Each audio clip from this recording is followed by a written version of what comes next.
బాధ ఉండడంలో తప్పు లేదు. బాధ ఉంది కాబట్టి మేము ఏదో ఒక స్టెప్ వేస్తున్నాం అన్నది కూడా తప్పు. ఈ రోజు చట్టాన్ని ఎవరు కూడా చేతుల్లోకి తీసుకోవాల్సిన అవసరం లేదు. చట్టం తన పని తను చేసుకుపోతుంది.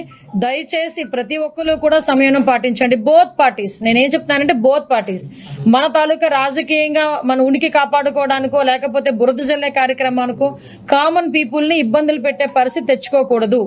దయచేసి ఈ విషయంలో ఎలాంటి వాళ్ళైనా అటువంటి సిచ్యువేషన్ క్రియేట్ చేస్తే గనక చట్టం తన పని తను చేసుకెళ్లిపోతుంది. లా విషయంలో ఎవరు కూడా అతీతులు కాదు. ఈ విషయం చెప్పడానికనే ఈ రోజు మీ అందరి దగ్గరికి రావడం జరిగింది.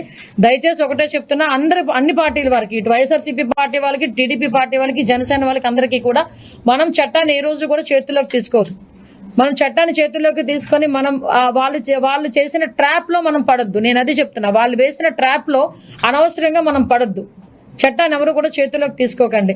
ప్రతి ఒక్క అంశాలన్నీ గుర్తున్నాయి, గుర్తు లేకుండా ఎవ్వరూ లేరు. మర్చిపోయే సంఘటనలు జరగలే లాస్ట్ 5 సంవత్సరాల్లో.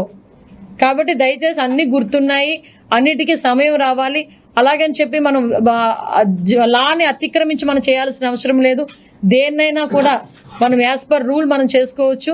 దానికి ప్రతి ఒక్కరు కూడా సంయమనం పాటించండి. దయచేసి మీ అందరికీ కూడా మరీ కోరుతున్నాం, గవర్నమెంట్ మీద చెడ్డ పేరు తీసుకొచ్చే పరిస్థితి మనం ముఖ్యంగా తెలుగుదేశం పార్టీ కార్యకర్తలు కానీ, జనసేన వాళ్ళు కానీ ఎవరు కూడా మనం చేయకూడదు. At the same time YSRCP వాళ్ళకి కూడా ఒకటే చెప్తున్నా, మీ లాభాపేక్ష గురించో మీ రాజకీయ ఉనికి గురించో కామన్ పీపుల్ ని ఇబ్బంది పెట్టొద్దు అని మాత్రం నేను మీ అందరినీ కూడా విజ్ఞప్తి చేస్తున్నాను.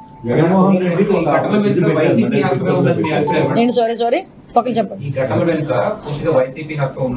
కాదండి, ఇద్దరు ఇప్పుడు విషయం ఏంటంటే రెచ్చగొట్టుకొని ఎవరు ఇబ్బంది పడుతున్నారు? అక్కడ మిథున్ రెడ్డి ఆయన సేఫ్, కామన్ పీపుల్ ఉన్నారు. ఇప్పుడు ఎవరు ఇబ్బందులు పడతారు? ఎవరు కేసులు ఇరుక్కుంటారు? బోత్ పార్టీస్ కేసులు ఇరుక్కుంటాయి. ఎందుకు ఆ కేసులు మనం అంతవరకు తెచ్చుకోవడం ఎందుకు? ఎవరు కూడా చట్టాన్ని చేతుల్లో తీసుకోవాల్సిన అవసరం లేదు. ఏదైనా ఇష్యూ ఉంది, పోలీస్ కంప్లైంట్ ఇవ్వండి, పోలీసులు చూసుకుంటారు. ఈ రోజు ఇంతకు ముందు పోలీసులు కాదు కదా, ఆల్రెడీ పోలీసులు కూడా మారుతున్నారు అందరూ కూడా. సో అది ఇప్పుడు కూడా చట్టాన్ని చేతిలోకి తీసుకోవద్దని చెప్తున్నాను.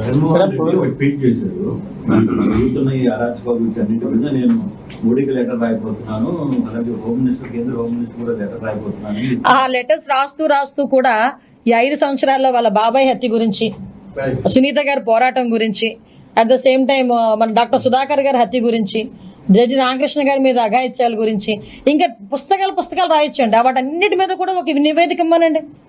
నా హయాంలో ఇన్ని జరిగినాయి అని చెప్పి నివేదిక ఇవ్వమనండి. నేను కూడా హ్యాపీ ఫీల్ అవుతాను, కొంచెం మాకు కూడా భారం తగ్గిద్ది. ఏంటండి కబుర్లు చెప్పడం? ఏదో అంటారు కదా, అంటే టైం టు టైం వస్తే దయ్యాల వేదాలు వల్ల ఇస్తున్నాయి అన్నట్టుగా ఆయన ఈ రోజు క్రైమ్ గురించి లెటర్లు రాస్తున్నానంటే అంతే టైం అబ్బా, అంతే, మనం ఏం చేయలేదు.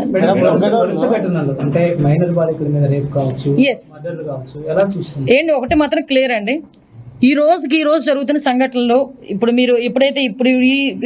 ఈ వరుస సంఘటనలు జరుగుతున్నాయి మైనర్ బాలికల మీద. నేనేమంటానంటే మైనర్ బాలికల మీద మేము కూడా దాని మీద అధ్యయనం చేస్తున్నాం పోలీస్ డిపార్ట్మెంట్ వాళ్ళతో. మైనర్ బాలికల మీద అత్యాచారాలు జరుగుతున్నాయి, హత్యలు జరుగుతున్నాయి అనుకునేటప్పుడు కొంత క్లోజ్ రిలేటెడ్ పీపుల్, వాళ్ళ సరౌండింగ్ లో ఉన్న పీపుల్, వాళ్ళ అంటే కొంచెం దగ్గరగా ఉన్న బంధువులు, ఇలాంటి వాళ్ళ దగ్గర మాక్సిమం ఇవన్నీ కూడా జరుగుతున్నాయి. ఇవన్నీ ఒక ఎత్తు, నేను వీటి అన్నింటి గురించి మాట్లాడాలి. దీని మీద ఎట్టి పరిస్థితుల్లోనే ఒక కంక్లూజన్ అయితే తీసుకురావాలి. దీని మీద చర్యలు అయితే తీసుకోవాలి. డెఫినెట్ గా దాని మీద మేము చర్యలు తీసుకుంటాము. అట్ ద సేమ్ టైం ఒక అవేర్నెస్ ప్రోగ్రామ్ కూడా, ఒక స్పెషల్ డ్రైవ్ పెడతాం. Women child welfare, education department, police department కలిపి ఒక స్పెషల్ డ్రైవ్ కూడా పెడతాం.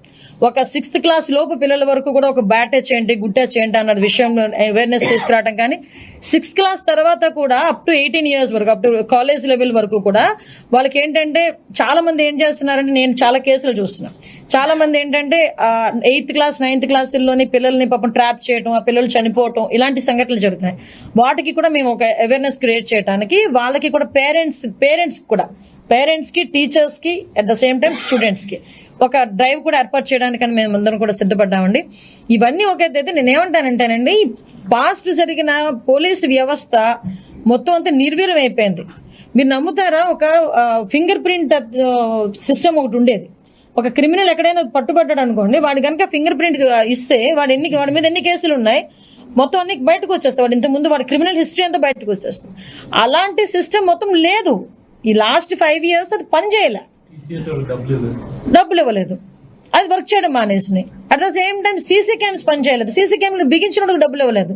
ఎవడు చేస్తాడు?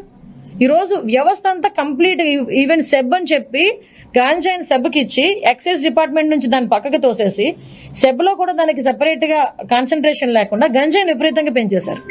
సో ఓవరాల్ గా ఏం జరుగుతుందంటే, ఏదో అంటారు కదా, లాస్ట్ వీళ్ళు వేసిన విషపు బీజాల తాలూకా దాన్ని ఏమంటారంటే అవశేషాలు అనమాట ఇప్పుడు జరుగుతున్న సిచ్యువేషన్స్ అన్ని. ఆ వాటిని మేము కంట్రోల్ చేసుకోవాలి. మీరు కూడా అదే స్థాయిలో హైప్ క్రియేట్ చేశారు కదండి, మీ అధికారంలోకి వస్తే అందరి డెఫినెట్ గానండి. మేము హైప్ క్రియేట్ చేయడం కాదు, అధికారంలోకి వచ్చిన తర్వాత యాజ్ పర్ రూల్ మేమేమి జగన్మోహన్ రెడ్డికి మళ్ళీ ఇలా పిలిపించి అల్లాడిని చంపి వీడిని చంపి అని మేము చెప్పలేం. మా నాయకుడు అలాంటి నాయకుడు కాదు. మా నాయకుడికి ఒక నిబద్ధత ఉంటుంది.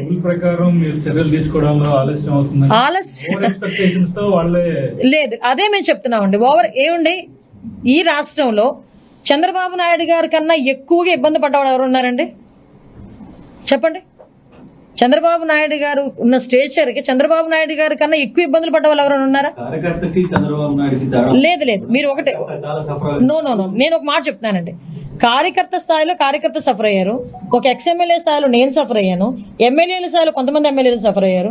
అందరికీ మించి 14 సంవత్సరాలు ముఖ్యమంత్రి చేసి ఇంకో 15 సంవత్సరాలు అపోజిషన్ పార్టీ లీడర్ చేసిన చంద్రబాబు నాయుడు గారే 53 రోజులు సఫర్ అయ్యారు ఏమీ లేకుండా. నో సార్, దేనికైనా టైం రావాలండి. ఇప్పుడు నేనేమైనా చెయ్యాలనుకుంటే నేను లాఠీ పట్టుకుని తిరగాల? నేనేమన్నా చెప్పండి, ఇలా గన్ పట్టుకుని తిరగాల? నేనేమైనా చెయ్యాలి అంటే నమ్మకం అన్నది దాన్ని ఏమంటారంటే ఒక సమయపాలనలో కంపల్సరీ నమ్మకం వస్తుంది. అసలు మీకు ఇంకో విషయం చెప్తున్నా, చంద్రబాబు నాయుడు గారు ఛార్జ్ తీసుకున్నారంటేనే ఒక 50% నమ్మకం వచ్చినట్టే. మిగతా 50% మేము చేసే యాక్షన్ మీద కానీ వాటి నుంచి వచ్చే రియాక్షన్ మీద కానీ ఉంటుంది. కానీ ఈ రోజున్న సిచ్యువేషన్స్ మేము చెప్తున్నాం. అప్పుడు చంద్రబాబు నాయుడు గారు ఏం చెప్పారు, లోకేష్ గారు ఏం చెప్పారు, వాటన్నిటి మీద మేము స్టాండ్ అయ్యి ఉన్నాం.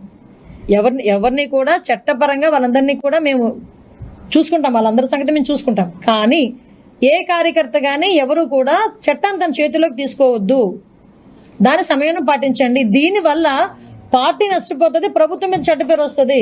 దానికి మీరందరూ కూడా మాకు సహకరించండి. అవే మేము చెప్తున్నాం. ఫోన్ చేయలేదయ్యా.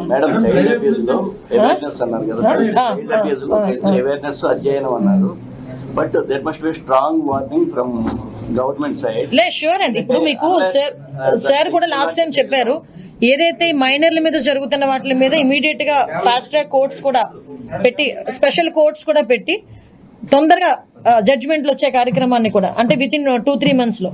ఏమండి, నేను ఒకటే చెప్తున్నా, ఓకే చేసేవాడికి ఏదంటారు కదా, కాసిన చెట్టుకే దెబ్బలు తగులుతుంది, దాని గురించి మేమేం పట్టించుకోం. కానీ ఇంతకు ముందు దిశ చట్టం అని 4 సంవత్సరాలు ఆడుకున్నారండి. ఏదండి ఆ చట్టం? దిశ యాప్ అని చెప్పి మగాళ్ళ చేత కూడా దిశ యాప్ ఏమో డౌన్లోడ్ చేయించారు. మీరు పాత్రికేయులని తెలియకపోతే మీ చేత కూడా రోడ్డు మీద ఆపి తీయించుకునే వాళ్ళేమో, దిశ యాప్ మీ దగ్గర కూడా డౌన్లోడ్ చేయించే వాళ్ళేమో. వాళ్ళు చేశారు, మీరు కూడా. సంతోషం, వెరీ గుడ్. సో దట్ నేనేమంటానంటే ఇప్పుడు అయిపోయింది, ఏదో అయిపోయింది. ఇప్పుడు జరగాల్సిన దాని మీద మేము సీరియస్ గా ఉన్నాము, మేము చాలా సీరియస్ గా ఉన్నాము. రోజుకు 3 ట్వీట్లు మమ్మల్ని ట్యాగ్ చేసి పెట్టేస్తే పని అయిపోయిందని కూర్చుంటే, మేము అలాగే ఇంట్లో కూర్చుంటే కనుక అవ్వదు కదా.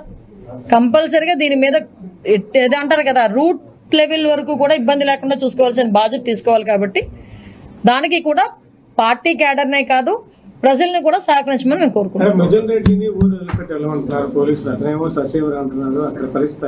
అంటే దాన్ని బట్టి అర్థమవుతుంది కదా, ఆయనే కావాలని కూర్చొని రెచ్చగొట్టుకుంటున్నాడా ఏంటి ఏమో. ఇప్పుడు అక్కడ సిచ్యువేషన్ ఇబ్బంది కలుగుతుంది అనుకునేటప్పుడు కదలాలి కదా. సో ఏం లేదు రండి, అన్ని క్లియర్ అవుతాయి, ఇబ్బంది